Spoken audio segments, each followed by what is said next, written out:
أعوذ بالله من الشيطان الرجيم. بسم الله الرحمن الرحيم. كلا لما يقض ما أمره فلينظر الإنسان إلى طعامه أنا صببنا الماء صبا ثم شققنا الأرض شقا فأنبتنا فيها حبا وعنبا وقضبا وزيتونا ونخلا وحدائق غلبا وفاكهة وأبا متاعا لكم ولأنعامكم فإذا جاءت الصاخة يوم يفر المرء من أخيه وأمه وأبيه وصاحبته وبنيه لكل امرئ منهم يومئذ شأن يغنيه وجوه يومئذ مسفرة ضاحكة مستبشرة ووجوه يومئذ عليها غبرة ترهقها قترة أولئك هم الكفرة الفجرة. صدق الله العظيم. الحمد لله رب العالمين والصلاة والسلام على سيد المرسلين وعلى آله وأصحابه أجمعين أما بعد. سورہ عبسہ کی یہ 20 آیتیں ہیں جن کے بھی آپ کے سامنے تلاوت کی گئی.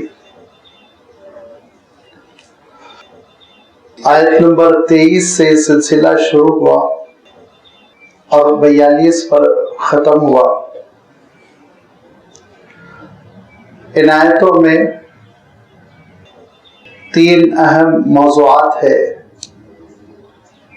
3 اہم ٹاپکس ہیں جن کا اللہ تعالیٰ نے تذکرہ فرمایا. جو سب سے پہلی بات ہے وہ پچھلی آیتوں سے مربوط ہے، ملی ہوئی ہے، جڑی ہوئی ہے. یاد ہوگا آپ حضرات کو کہ پچھلی آیتوں کی تشریح میں یہ بات آپ کی خدمت میں رکھی گئی تھی کہ سورہ عبسہ میں ایک تمہید ہے، ایک انٹروڈکشن ہے، جس کے سلسلے میں نے یہ اشارہ کیا تھا کہ پچھلی جو سورت گزر چکی ہے سورۃ النازعات، اس میں قیامت کے تذکرے کے ساتھ اللہ تعالیٰ نے اس حقیقت کی جانب اشارہ فرمایا کہ جس کے اندر قیامت پر ایمان ہوتا ہے، آخرت کا عقیدہ جس کا صحیح ہوتا ہے، اس شخص کے اندر بندگی ہوتی ہے، عاجزی ہوتی ہے، اللہ رب العالمین کے سامنے فروتنی ہوتی ہے، اللہ کے احکام کے لیے وہ جھک پڑتا ہے. اور جو شخص عقیدہ آخرت کا انکار کرتا ہے، تغافل برتتا ہے، آخرت کے سلسلے میں بے توجہی کا شکار ہوتا ہے، تو فرعون بن جاتا ہے. جس فرعون کا تذکرہ کرتے ہوئے سورۃ النازعات میں اللہ تعالیٰ نے ارشاد فرمایا کہ اس کو یہ دعویٰ کرتے ہوئے کوئی آر، کوئی شرمندگی نہیں محسوس ہوئی کہ انا ربکم الاعلی، میں تمہارا سب سے بڑا پروردگار ہوں، نعوذ باللہ، میں تمہارا خدا ہوں. اور اس دعوے کے نتیجے میں جس ذلت کی موت سے وہ دوچار ہوا، اس کا بھی اللہ تعالیٰ نے اشارہ فرمایا. اور یہ بھی ارشاد فرمایا کہ فرعون کے اس تذکرے میں عقل مندوں کے لیے بہت نصیحت کا سامان ہے. اس دنیا کی حقیقت کو، اقتدار کو، حکومت کو، دولت کو سمجھ سکتے ہیں کہ